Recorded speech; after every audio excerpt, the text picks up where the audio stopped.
despite being a poll watcher who is disqualified from being an assistor for the elderly.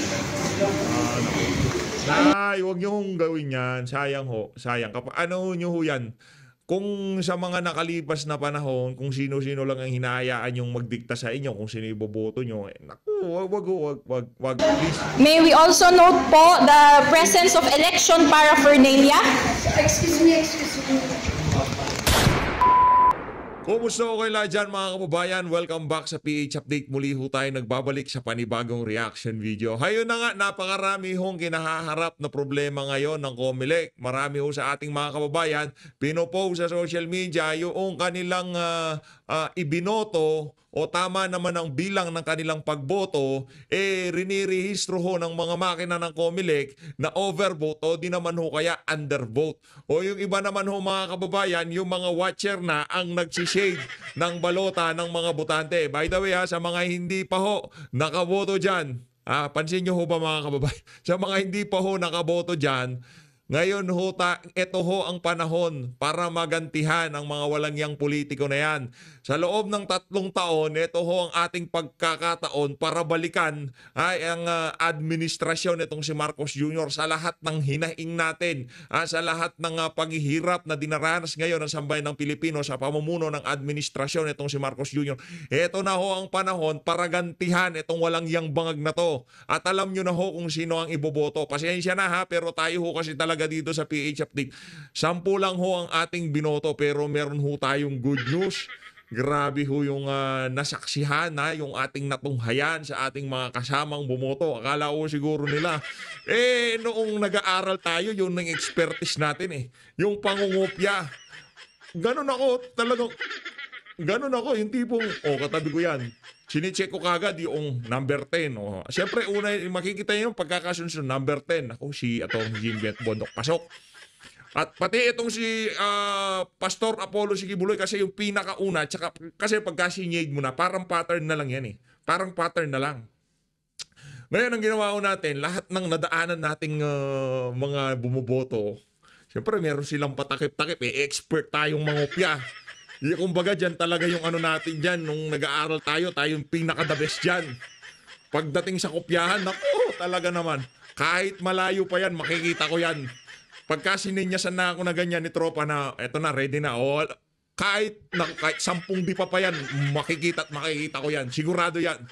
Tinignan ko ho yung mga balota ng mga kasama nating bumoto. Duterte! Yung mga tipong kasi tinitingnan ho natin yung tipong hindi naka-green, yung tipong lang, yung parang walang pakialam sa politika.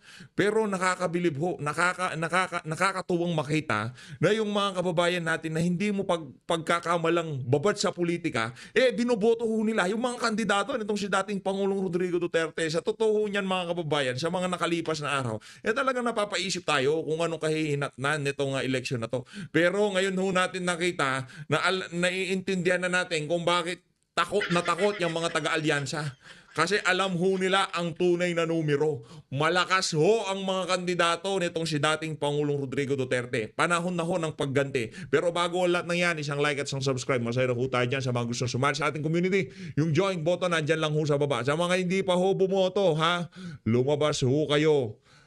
Sa ilang buwan ho nating pangangampanya, panonood nyo ng video. Ngayon, kung hindi ho kayo boboto, para anak ng toka, madaling araw na, nanonood pa kayo. Ngayong panahon na ng eleksyon, hindi kayo lalabas. Paano ba yan? Ngayon, kayo ho ang kailangan ngayon. Tapos na ho tayo sa pangangampanya. Nailatag na ho natin ang mga plataforma nila. Narinig nyo na ho, na-share nyo na sa inyong mga mahal sa buhay. Ngayon, ito na ho ang inyong parte para maganap na yung mga dapat maganap sa mga susunod na araw, ika nga, di ba? Ayan ho, bumoto ho kayo, kailangan ho. Huwag sabing isa lang naman ako kahit di ako buboto. Hindi magkakaroon ng ika nga difference, di ba? Sa dami natin, 60 million tayong botante, 70 million tayong botante. Wala namang bilang yung isang boto ko. Hindi ho ganon. Kung yung pag-iisip ng mga taga-suporta ni Tatay Digong o yung mga nagmamahal sa mga pinagkatiwalaan ni Tatay Digong, ganun mag-isip, sabihin na ho nating 500,000 katao, ganun ang inisip ng sabay-sabay na, ay okay na, hindi na ako boboto kasi isang boto lang naman ako eh. Hindi naman bibigay ng difference yan. Hindi ho. Ini-encourage ko kayo. Napakahalaga ho ng boto nyo. Pagka pinagsama-sama yung mga nag-iisip na, hayaan mo na, mainit ako lalabas. Paalala, magdala ho kayo ng tubig kasi medyo mainit. Ang plano ho talaga, ang game plan ganito. Napag-usapan ako ng kasama ko ganitong saan. Alas 7 o alas 5 pa lang, boboto na tayo. Anak ng toko, umabot na ng alas 10 ng umaga. Di pa gising yung kasama ko. Kaya yun, nakaboto kami alas 11 na ng umaga. Pero mahalaga, naka-ano na ho tayo. Tapos na tayo, na-ikas na natin yung ating 10 kandidato. 10 lang, pasensya na PDP ha. Ang iboboto ko lang, yung mga individual na tinaas na kamay ni Tatay Digong. Ay, meron ata ho tayong tinagdaga. Wala, ano lang, 10 lang. Duterte, solid. Ayaw natin mabigyan ng pagkakataon na yung mga ibang kandidato na makipag-agawan pa doon sa 10 kandidato nitong si dating Pangulong Rodrigo Duterte. Tama ba? 10. O, tama, 10 lang. Kasi ang tinitingnan ko lang listahan yung yung ginawa ho natin, gumawa ho kasi tayo kasi dito sa local, kailangan meron din ho tayong yung mga numero na lang linagay ko doon sa mga kandidato natin. Double check, triple check, quadruple check. Kasi baka malito ho kayo.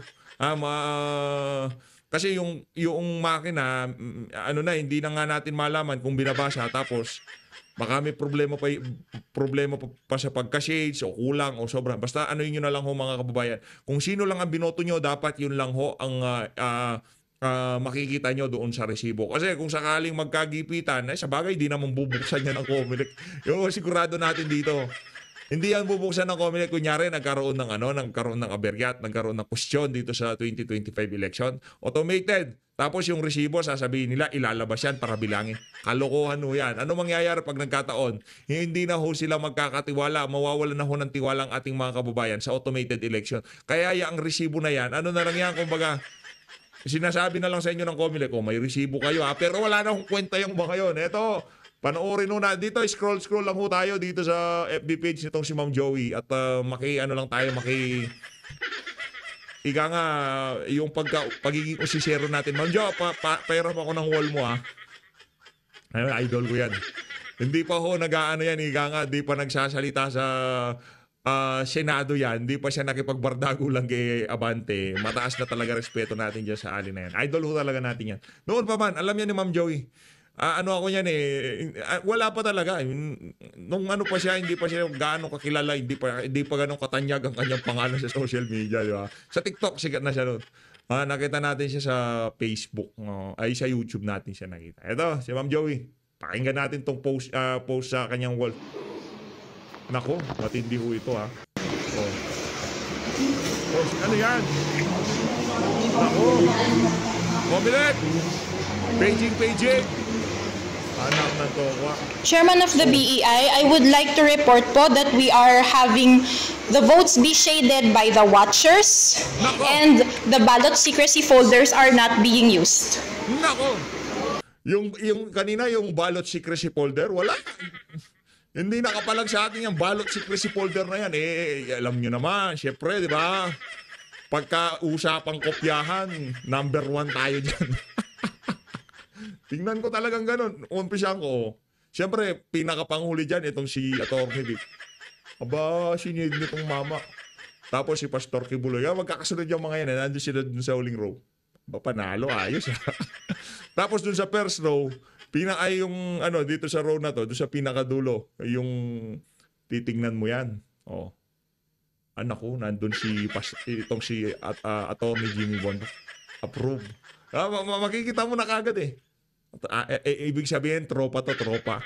Ika nga, kapanalig natin. Sabi ko dun sa kasama ko yan, kapanalig natin yung mga yan. Yung mga yan, tropa yan. Hindi ho sila mukhang babad sa politika pero binuboto ho nila yung 10 kandidato natin. Napakagandang balita ho nun. Iba ho kasi yung mga babad sa politika eh. Yung mga nakita natin, mga ordinaryong Pilipino. na kumbaga nakita nila yung kaibahan ng panunungkulan ni Tatay Digong at nitong si Bangag Marcos Jr. Sinisita po ng watcher from I do not see the party. I would like this to be noted in the minutes po. Nako, noted into the minutes na yan. Despite the fact of reporting, tinutuloy pa rin po na mag-shade. Bawal ho kasi yan. Nay, sagrado ho yung boto nyo na yan. Huwag nyo hong ibigay ang pentel pen sa kung kani-kanino para lagyan ng ink yung mga ano na yan, yung balota na yan. Sa inyo ho yan. Matagal nyo hong inintay yan sa loob ng 3 taon. Marami ho kayong hinahing sa pamahalaan. At ito ang panahon para ma-address yung inyong mga hinaing na yon. So, yung mga hinaing nyo na yon, huwag nyo hong ibigay sa kamay ng kung sino-sino. Kayo ho ang magdesisyon. Kayo ho, ilabas nyo ho ang sama ng loob nyo dyan. Balota na yan. Kung galit kayo, bakit ang mahal ng presyo ng kuryente? Iboto nyo tong 10 na to. Kung galit kayo, bakit ang mahal ng presyo ng mga pangunahing bilin? Iboto nyo ho itong 10 na to. Kung galit kayo, kung bakit ang mahal ng bigas, iboto nyo ho ang 10 na to. Yan ho ang kapangyarihan nyo. Yung kapangyarihan na yan, dapat wala hong ibang maglalagay sa papel, sa balota, kung sino-sino man. Kayo ho. Karapatan nyo yan. Ngayon, kung gusto nyo ng assistance, marami hong dyan yung COMELEC, kahaya ang mga tauhan niya. Imagine, nakaganyan lang ako sa cellphone ko, tumayo sa gilid ko yung sabi, bawal. Mo siya cellphone, madam? Alam naman ho namin bawal magpicture. Hindi, ngayon, di natin napaka-defensive ng COMELEC na yung mga tauhan niya, yung tipong, ano nangyayari dito sa mga to? Dating election, di naman ganito, di ba? At walang maraming report na overvote, undervote nung mga nagdang election. Dito sa election na to, kaliwat kanan na ang problema sa mga porsyento. Sa Banda Mindanao ho, ang dami nagkakagulo. Mamaya ho, papanoorin natin. Ngayon, sila pa ho ang merong lakas na loob na sipatin kayo. Ang dating parang teacher sila, ayoko pa naman yun. Siyempre, pagka lagi kayo nangungopia, pagka merong tao sa likod nyo, parang di kayo komportable. Ang sabi ko doon kay ate, teka lang, para ko, siyempre, boboto ako, di ba? Doon ka. Ang hirap naman, baka kopyahin mo yung binoboto ko. Pagkaalis niya, sipat akong ganun. Naku, panalo na talaga kami. Kumbaga, nagiging makatotohanan na. Nagaganap na yung mga dapat maganap, di ba? Yun, sa tingin natin, malaki ang tsansa na manalo yung mga kandidato natin dito sa election na to. Mamaya baka bukas, senador na yung mga yan. Despite being a poll watcher who is disqualified from being an assistor for the elderly. Huwag nyo hong gawin yan. Sayang ho. Sayang. Ano nyo ho yan? Kung sa mga nakalipas na panahon, kung sino-sino lang ang hinahayaan yung magdikta sa inyo, kung sino iboboto nyo, naku, wag, please. May we also note po the presence of election paraphernalia? Excuse me.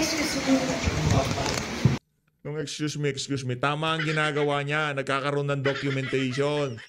Diba, para makita ng ating mga kababayan at ang News 5, GMA News, News PNP, Abra, PPO, Office of the Chief anong Office of the Chief PNP? Inutil yan. Anong gagawin yan?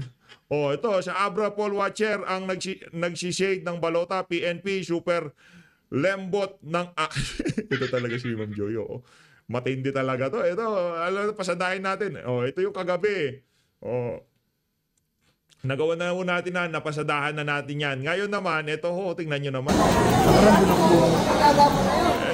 Tayo rin naman pumila kanina, pumila tayo. Naghintay siguro tayo mga nasa 20 to 25 minutes. Mga ganon sa pila. Okay lang naman, di naman mainit. Medyo maaga-aga pa, alas 11 pa lang nun yan mga latest na kaganapan ngayon sa social media na kung saan inahatid sa inyo ng FB page nitong si Ma'am Joey de la Cruz. Ito ano po ba? I have been receiving many sumbong about their ballots being tagged as overvote when they vote 12 senators. Nako, yari tayo dyan. COMELEC! Yan ang nga ba sinasabi natin. Yan ba ang dahilan kung bakit ayaw niyong papicturean yung mga resibo at balota? Anak ng tokwa, oo. Ano pa ba? Barangay Maluwid, Victoria, Tarlac. Sira ang ACM. Haba ng pila. Nako, ang daming problema. Daming problema. Ito na ba ang inuna kasi ng COMELEC yung pagsasampa ng kaso doon sa mga kababayan nating pinupuna yung mga ginagawa nilang paghahanda, yung pinupuna yung proseso ng pag-eleksyon. Yan tuloy, imbis na atupagin nyo yung mga problemang i-raise ng ating mga kababayan, kaso pa more. O ano pa ba? Ano pa bang ganap dito? Ayan o. Naku, si Attorney Raul Lambino. Palakpakan ho natin. Nakaberde siya. Nakaberde. Kulayan ho natin ang mga prosinto na kulay berde ngayong araw na to. Pero yung mga nakita natin bumuboto sa ating mga kandidato, hindi ho sila nakaberde ha. Pero solidong-solido ang atake. Ika nga. Ano pa meron dito? Ma'am Joey, ito. Ano to? Oh. In election, even a small mismatch in software version or hash code can undermine public trust if left unexplained. Naku, totoo yan. Naku, ayan na nga. Maglalabasan ho talaga yung mga ano na yan, yung mga kabalbalan ng COMELEC. Ayusin nyo yan, Chairman George Garcia. Yan na nga ba sinasabi natin? O, di ba? Kung kailan ho sila mag-jebs, doon sila naghahanap ng panghugas. Pero nung kasabihan sa amin na gano'n, kung kailan ka mag-jebs, doon ka maghahanap ng panghugas mo, di ho gano'n. Bago ka pa mag-jebs, kumpletos recados ka na, ika nga. Meron ka ng panghugas at pangbuhos.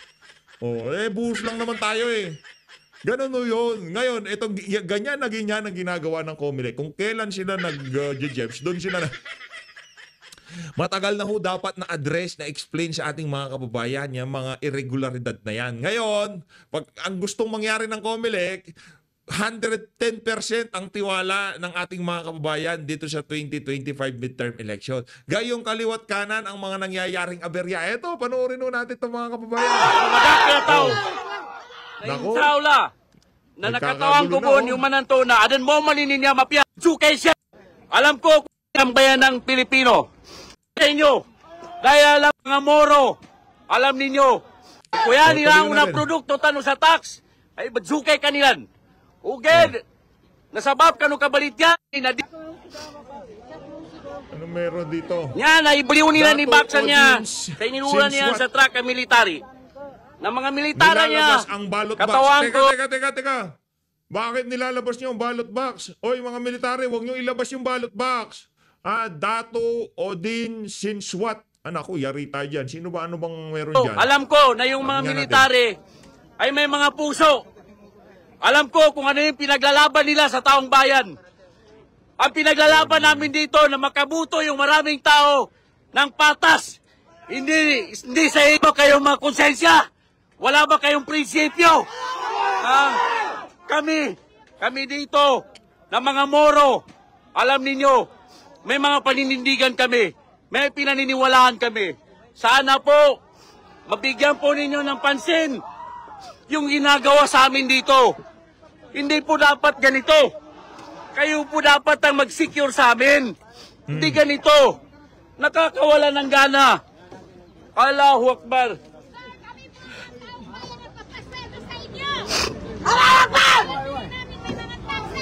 Mga pagali ko, abang sa mo, tetano. Nanasyata. Inang Marcos na to, ginulo niya Pilipinas. Lang niya kayo, Marcos, ang ayos-ayos ng Mindanao bago nyo datnan, ginulo nyo. Lang niya talaga tong administrasyon na to. Sarap anuhin no? Kung pwede lang aanuhin ko na to. Pipigutin ko na tenga nito eh. Kung ako lang si Marcos Sr., yung buhay pa ako, ganito ginagawa ng anak ko, pipingutin ko, baka sipain ko pa yung Marcos na yan eh. Hindi, kasi ang problema, di ko tayo si Marcos Sr., di ba? Ay, nako, ano ba yan nangyayari sa ating bansa? Kawawa mga Pilipino talaga. Ano nang mapatay? Inshallah, magpakamatay kami dito na hindi kami lalaban sa inyo. Dahil alam namin na ang pinaglalaban namin dito, yung masa na taga-Dato Odin Sinswat, yung mga kamag-anak ko dito, marami na pong namatay dito na wala man lang hustisya. Yung mga malilit na tao na pinapalit Ngayon, nandito kami para ipaglaban sila. Pero sana, ang akala namin, kayo ng mga men in uniforms, ay kakampi namin sa lahat ng laban sa kasamaan. Bakit ganito? Yung prinsipyo ninyo, dapat manahig pa rin. Maawa naman kayo sa amin. Wala kaming kalaban-laban. Hindi kami lumalaban sa authority. Dapat mapag-usapan ito bago nyo ilabas yung box. Kasi kawawa yung sambayanan dito. Kami yung nagiging kawawa. Yung isang tao lang dyan na tumatayo, yan yung sumisira ng bayang ito. Relax ka na mo.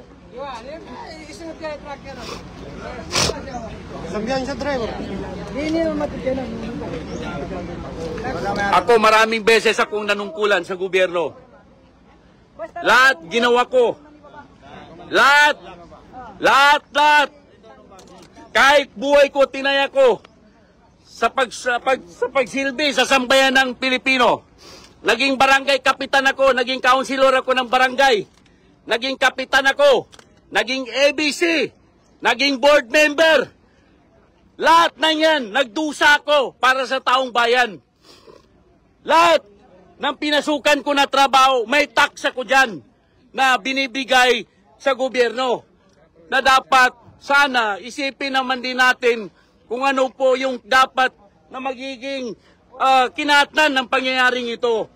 Maawa tayo sa sambayanan ng Datuudin. Hindi po kami takot matalo. Kaya nga, ang gusto namin mag-serve dito ay yung PNP. Hindi po yung mga guro na wala naman silang lisensya na guro. Wala po silang, wala po silang register sa DepEd. Biglaan lang po yung decision sa kanina, madaling araw, na ang magsaserve is yung mga gipetisyonan namin na mga guro. Sana po, Chief Minister, matulungan po ninyo kami sa mga pangyayari dito. Ang ating gobernador, dapat po, tutukan po ninyo yung pangyayari dito sa Datuudin kasi hindi na po maganda yung nangyayari dito. Talagang sa pilitan na po itong ginagawa nila sa taong bayan ng Datuudin SWAT. Mga taga mainstream media, i-pick upin nyo yan. Naku, ano pa bang meron dito? Ito si Ma'am Joey. Naku, fresh na fresh si Ma'am Joey. Fresh na fresh. Nakaboto na po ako. Ayan. Gusto lang po ipaalam sa lahat na kayo po ay lumabas at bumoto. Siguraduhin po ninyo na ang lalabas sa inyong resibo ay ang mga pangalan ng inyong binoto. Magdala po kayo ng inyong kodigo para masigurado na ang inyong binoto, makukumpara nyo sa resibo na ito ay tiyak na lalabas lahat ng inyong mga napili. Ayan, labas po tayo, laban. Ipakita po ninyo ang inyong protesta sa pamamagitan ng pagboto.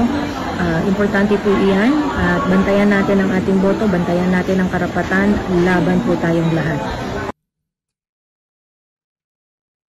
Ano pa meron dito? Ito. Parang malupit ho ito. Game. Naku. Naku.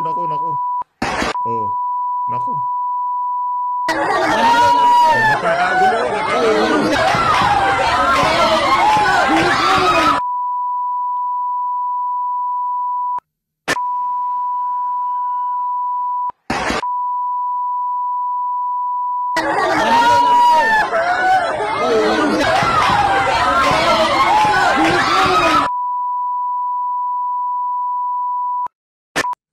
Ayan o, naku, kamot ulo itong si Bangag. Tingnan nyo naman, kamot ulo si Bangag. Talagang mapapakamot ka na lang eh. Anong toko eh. Ito kasi, ba't di pa kasi ano to eh. Diba? Nakaboto na rin ho itong si Bangag. Ayan o, bumoto ho siya sa Ilocos Susi. Para ka mo dito pa, no? Dito tayo. Sa ngayon, dito mo makapo ang stop na pitang panahon. Kung anong lang paano sa nakalista digdi, yun lang ang pinataaw ni. Bakit ka po sa nakalista digdi is matatawan ni. Dahil ang iba is naka-highlight. Kumbaga monitoring, naka-highlight. So bako pa yan, o sigurado naman. Mapailing pa sinda kang buto ninda kung talagang ang binutuhan ninda is supig ka darami. Bako kapos na niya on dyan nakalista is sigurado digdi sa mo yung mabuto. Ayan. dapat po palan mo, napipicturan kami pag nagboto kami. Kaya man kami nagkaroon ng mga picture na mga picture sa Indo na araw kaya. May iling baga sa boto. May one check wala kami. Tsaka kita, ano yung kita digdi oh? Paano po baga kaya, nakabot pa baga duman sa Muya, napipicturan da kami pag nagboto Pinisay. kami. Sabi kang tugang ko, Kasi sabi mo sa kantugan mo, pero wala akong taramon na mag-picture ka mo kan mga mabruto. Mamonitor sa Indo ang watcher. So aram na ito, ini ka ba sa hanapan ni iyan? May present number baga ka mo, adi. Aram ni kung sa nakabugtak ang mga watcher me sa mga kada presento. Aram din ako sisay ang mamatahan nila. So ini, madara ka mo kayo ni Kodigo. Bago ka maglaw, mahapot ang leader ko, daranin daw ang Kodigo. Once sa daranin daw ang Kodigo, liwas nindo, aram nagpo-Kodigo ka mo. Adi, mataw kami kayo ni Kodigo, pero pagkatapos kayo ni, hindi na kuwan, balik ini, may balik pa ini sa Indo. Pagkatapos kan eleksyon, may babalik pa kami sa Indo. Hindi kuwan. So, assurance lang ang pagkahagad ko sa Indo. Linyada lang. Pero kung dahil makataw ka assurance, yung aramanin ba ganito kung hain ang kamungon yan? Aramanin do kung siguro aram taman. May mga nakalista digdi, halimbawa may mga nakalista digdi. Nanyang man leader man sa Balyo. So assurance ano lang ang gusto nindo, sabi ko. Kwarta lang, hagad nilang paninindugan. yan si po nagsabi sa tugang ko na araw katong pipicturan da po kami. Ano po baga kaya digdi sa tugang ko, ito po ang tinaram sa Muya, napipicturan da kami. Ta naka-highlights da po kay sugabos na pangaran mo. Kasi nakasabi na pipicturan. Tama po mismo. Ako tong batchan kung sino nagtaram. Kaya po kaya itong tinaram sa Muya, napipicturan da kami. Dakuna na nadidigdi sa kuura, akong pitataram na pipicturan. Ako nga ang pitataram ko sa Indo, iyo man ang pitataram ko sa mga assurance lang. Tahiling lang nindo ang boto nindo na talagang inipigdadaran nindo. Ngayon, siguro sa sadiri taman, aram taman baga kung saan kita. Ini lang na grupo na ini. Iyo lang ang pigahagad pina-assurance. Hindi ako nagtaram. May tugang ka na hindi. Hindi ako nagtaram na mapapicture. Hindi ako nagtaram. 100% akong pigataram ang kailan. Na mapapicture. Hindi ako nagtaram dahil sabi ko, bawal mo ng picture. Nagtitaraman nga niya ako mapicture. Bawal mo ng picture. Hindi ako sa inyo masugo na picture ka mo. Ini lang. Darahon hindi ini. Bako, bawal ang Kodigo. Si Mayor mismo ang nagtataram sa mo. Bako, bawal ang Kodigo. Ade, pag laong niyo dumahapot kami, darama ang Kodigo mo. Pag pinailing na okay. Babantayan ka mo. Sagot lumapan. Mahiling nilang na pinuto nito ang global albay. Kung kayo matubod lang ba? Pero kung kayo man sana, wala akong sinabihan na picture. Ako nga na nagtataram na bawal ang picture. Kaya po sa tugang kay Nonoy. Mataw sa inyong assurance sa mga kato. Ano pa ba meron dito? Nako, ito pa ho mga kababayan, no? Grabe naman yan. Yan ganyan mga kaganapan ngayon dito sa election na to. Ito, ganitong senaryo ngayon. Yan Lanao del Sur naman ito, Lanao del Sur. Grabe naman to mga na to, itong mga pulis na to, mga talaga, kung ano mang konteksto nito, hindi yun natin pero pinapakita ho na walang armas pero nanunutok pa rin tong pulis na to. Ito mga kababayan, meron ho talagang problema ngayon ng dyan sa PNP, meron ho talagang problema sa totoo lang. AFP, PNP, meron hong problema. Overvote daw. Naku. Dito naman, meron dito? Iwaran di butos to eh. Naman respeto sa katalpal na kami tilabas. Ang nga bastos to, ang nga butante to eh. Ang nga bastos. You get out from here! You get out from here. Vote. Pangontra sa black vote. Naku, yari tayo dyan. Parang siguro yung makina, alam na niya, kumbaga nakaprogram na sa makina, yung pagba-black vote ng mga pagka ikaw black vote ka, automatic. Invalid mo kasi yun eh. Kumbaga nakarehistro na, halimbawa binoto mo si Pastor Kibuloy, kung Marcoleta, Atty. Vic Rodriguez, babasahin yun ng makina na yung mga kandidato na yun, black voting yun. So ang gagawin niya sa yung balota, i-overvote niya para hindi mabasa. Magaling kang bata ka, Ma'am Joey. Sa tingin ko, ano yan ha, valid yung punto niya na yun. Ito naman mga kababayan, dito ho tayo kay Ma'am Kipi. Ma'am Kipi! Dito ko kay Ma'am Kipi. I love Ma'am Kipi. Ay, magaling naman kasi. Pina-follow natin yan. Isa ho tayo sa masugid niyang reader niya. Saka nyo kami pipilitin maglagay ng ink. Sir, excuse me po. Hindi pa ka namin na... Sir, wait lang po, relax lang Nabasa. po. Hindi po kayong magalit. Kasi sila po yung, sila ma'am po. Sinabi po ni principal na okay lang po. Ay, hindi okay na magpagaling kami na hindi nabibili yung boto namin. Bibilahin po sila, sir. Hindi pwedeng ganun, sistema, I-ano rin po. O, hindi ako magpapalagay ng ink. Kasi hindi na ako sure kung nabibilang yan eh. Huwag po kayo magpalagay ng info. Yan na nga ho ba sinasabi natin. Ang dami ho talagang aberya na nangyayari ngayon sa botohan na to. Panoorin. Umaaray na ang mga botante sa Highway Hills Elementary School sa Mandaluyong City matapos pumalya ang automated counting machine. Hoy, Comelec! Kawawa mga botante sa inyo. Puro kasi kayo kaso dito, kaso doon. Kaliwat kanan na pang kakaso. Hindi nyo inuna ventilation, dapat well-ventilated. Sa init na to talaga magbe-breakdown yung mga yan.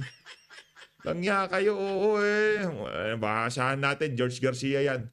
O yan, si Marcos Jr., kamot-kamot na lang. Puro ano ho kasi. Nako na nga ho ba sinasabi natin, hindi ho talaga kinarga ng INC itong si Martin Romualdez. Kasi nga naman, nag-ano ho yan siya ho talaga ang kumbaga promotor kung anong mga klaseng kapalpakan, mga kabalbalan nangyayari sa ating bansa. Isa ho siya sa mga nagpakasangkapan, sa mga maiitim na balak nitong si Marcos Jr. No? Ito, just found out that the INC left blank the congressman position in Tacloban. Martin Romualdez runs unopposed. INC also pointedly made Duterte Youth the party list to vote for in district. INC carries different party list depending on region. Masterclass. Tama nga naman, di ba? Para nga yung mga party list na kung saan hindi magpapakasangkapan dito kay Tambaluslos manalo lahat. Ang galing ng strategiya ng INC. Palakpakan natin ang INC kay OJC at lahat ng religious group na ngayong mga panahon na to tinatayuan kung ano ang tama. Palakpakan natin sila lahat. Ito. Vote with the strategy, not idealism, so we can truly win. 2016 was idealism, 2022 was continuity, 2025 has to be strategy. Nako, yan na nga pa, Ma'am Kipi. Ma'am Kipi, ayun na nga mga kababayan, dito na natin tatapusin ang ating reaction video. Maraming salamat sa pagsuporta sa PH Update. Mag-ingat po kayong lahat. Mahal natin ng Pilipinas. Maraming salamat po mga kababayan. Sa mga hindi pa bumoto bumoto ho kayo, lalo-lalo na yung mga maiingay dyan sa comment section. Pagka ngayon, hindi kayo bumoto. Nako, boto ho kayo, boto ho tayong lahat.